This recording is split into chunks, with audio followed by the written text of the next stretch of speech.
డెలులు is the solulu. Social మీడియాలో విపరీతంగా trend అవుతున్న మాట ఇది. అంటే మనల్ని మనం భ్రమలో ఉంచుకోవడమే అన్ని సమస్యలకు పరిష్కారం అని దీని అర్థం. దీని గురించి విరాట్ కోహ్లీ కూడా అసలు ఇలా ఎవరైనా మాట్లాడతారా అని ఆశ్చర్యపోయాడు.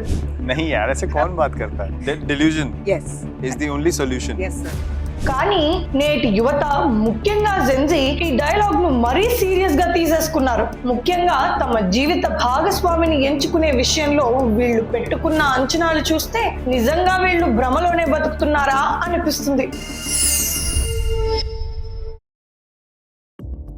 ఒకప్పుడు ప్రేమ గాని పెళ్లి గాని చాలా సింపుల్ గా ఉండేవి. ఇద్దరు వ్యక్తులు కలుసుకునేవారు, ఒకరినొకరు అర్థం చేసుకునేవారు, బంధం బలపడేది. కానీ ఇప్పుడు సీన్ మారిపోయింది. రిలేషన్షిప్ మొదలు పెట్టే ముందే ఒక పెద్ద చెక్ లిస్ట్ రెడీ అవుతోంది. ఉదాహరణకు సోషల్ మీడియాలో అమ్మాయిలను అడిగితే నా బాయ్ ఫ్రెండ్ నాకంటే పొడవుగా ఉండాలి. Yeah, I mean, it does not matter, but in my case, I would say yes, I would want somebody taller than me. సంవత్సరానికి లక్షలు సంపాదించాలి. కొందరైతే ఏకంగా కోట్లలో ఉండాలని కూడా చెబుతున్నారు. 20 lakhs, 35-40 lakhs. Ideally 50 lakhs per month. In CRs. 50 CR actually. అత్తామామలతో కలిసి ఉండేది లేదు. పెళ్లి తరువాత వేరుగా ఉండాలి. Are you for or against living with your in-laws after your marriage? Against. For. Like if I have to leave my mother and father, he should also be able to. Joint family हुई तो? No. Why no? ఈ కోరికలు వింటుంటే అసలు వీళ్ళు జీవిత భాగస్వామిని వెతుకుతున్నారా లేక ఒక రెడీమేడ్ ప్యాకేజీని కోరుకుంటున్నారా అనే అనుమానం రాక మానదు. ఒక్కసారి ఆలోచించండి. ఒక అమ్మాయి నెలకి 30,000 సంపాదిస్తూ తన భర్త మాత్రం నెలకు లక్షలు సంపాదించాలి, లగ్జరీ కార్లు ఉండాలి, 5 స్టార్ హోటల్స్ కు తీసుకెళ్లాలి అని ఆశించడం ఎంతవరకు సమంజసం? అసలు ఇలాంటి అన్రియలిస్టిక్ ఎక్స్పెక్టేషన్స్ వీళ్ళ బుర్రల్లోకి ఎక్కడి నుండి వస్తున్నాయి? దీనికి ముమ్మాటికి కారణం ఇన్స్టాగ్రామ్ రీల్స్. మనం రోజు ఇన్స్టాగ్రామ్ ఓపెన్ చేయగానే ఏం కనిపిస్తాయి? కపుల్ గోల్స్, లక్షలు ఖర్చు పెట్టి చేసే ప్రపోజల్స్, డిజైనర్ బట్టలు, లగ్జరీ వెకేషన్స్. ఇవి చూసి చూసి ఒక సగటు అమ్మాయి లేదా అబ్బాయి నా లైఫ్ కూడా ఇలాగే ఉండాలి, నా పార్ట్నర్ కూడా నాకు ఇలాగే చెయ్యాలి అని ఫిక్స్ అయిపోతున్నారు. వాళ్ళు చూసే ఆ రీల్స్ వాళ్లకు తెలియకుండానే వాళ్ళ జీవితానికి ఒక బెంచ్ మార్క్ గా మారిపోతున్నాయి. కానీ వాళ్ళు మర్చిపోతున్న నిజం ఏంటంటే ఆ రీల్స్ లో కనిపించేదంతా నిజం కాదు. అది కేవలం వ్యూస్ కోసం,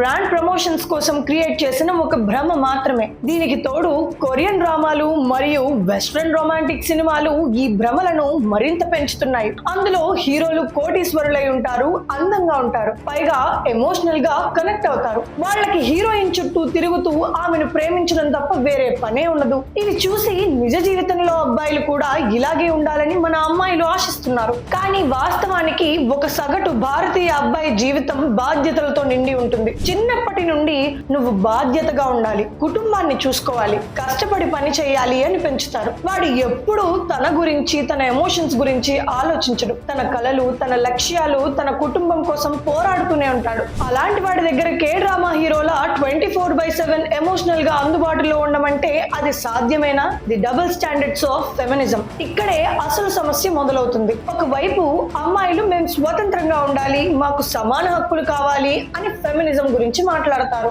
అది చాలా మంచి విషయం. కానీ అదే సమయంలో తమ భాగస్వామి విషయంలో మాత్రం సాంప్రదాయ పద్ధతిలోనే ఆలోచిస్తున్నారు. 2023 క్వాల్ట్రిక్స్ సర్వే ప్రకారం 74% మంది మహిళలు తమ ఖర్చులన్నీ భరించే ఫైనాన్షియల్ లీడర్షిప్ ఉన్న అబ్బాయే కావాలని కోరుకుంటున్నారు. ఇక మన ఇండియాలోని మ్యాట్రిమోనీ డేటా చూస్తే మరింత ఆశ్చర్యంగా ఉంటుంది. దాదాపు 80% మంది అబ్బాయిలు తమ కంటే తక్కువ సంపాదించే అమ్మాయిని పెళ్లి చేసుకోవడానికి సిద్ధంగా ఉంటే కేవలం 15% మంది అమ్మాయిలు మాత్రమే తమ కంటే తక్కువ సంపాదించే అబ్బాయిని పెళ్లి చేసుకోవడానికి ఇష్టపడుతున్నారు. అంటే వాళ్లకు కాబోయేవాడు ఆర్థికంగా బలంగా ఉండాలి, ఖర్చులన్నీ అతనే భరించాలి, కానీ నిర్ణయాలు తీసుకునేటప్పుడు మాత్రం సమానత్వం కావాలి. దీన్నే ద్వంద్వ నీతి అంటారు. ఫెమినిజం అంటే సమానత్వం, కానీ ఇక్కడ చాలా మంది అడుగుతోంది సమానత్వం కాదు, కేవలం సౌకర్యం.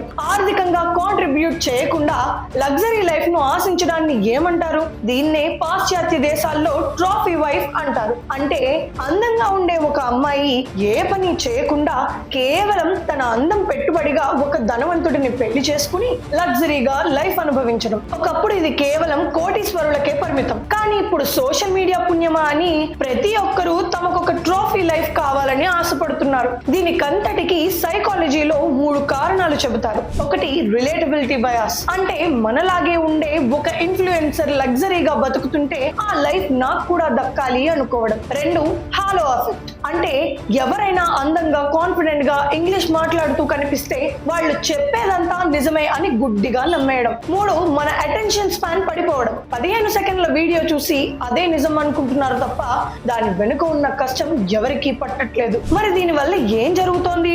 మొదటిది అసంతృప్తి. నా పార్ట్నర్ రీల్స్ లో ఉన్న వాళ్ళలా లేడే అని ఎప్పుడు బాధపడటం. రెండవది పెళ్లిళ్ళు లేట్ అవ్వడం, ఎందుకంటే వాళ్ళు వెతికే ఆ మిస్టర్ పర్ఫెక్ట్ ఈ భూమి మీదే లేడు. మూడవది రిలేషన్షిప్స్ కాస్త బిజినెస్ డీల్స్ లా మారిపోవడం. నువ్వు నాకు ఇది ఇస్తే నేను నీకు ఇది ఇస్తాను అన్నట్టుగా తయారయ్యాయి. బంధం, బాధ్యత అనేవి కనుమరుగవుతున్నాయి. మరి దీనికి పరిష్కారం ఏంటి?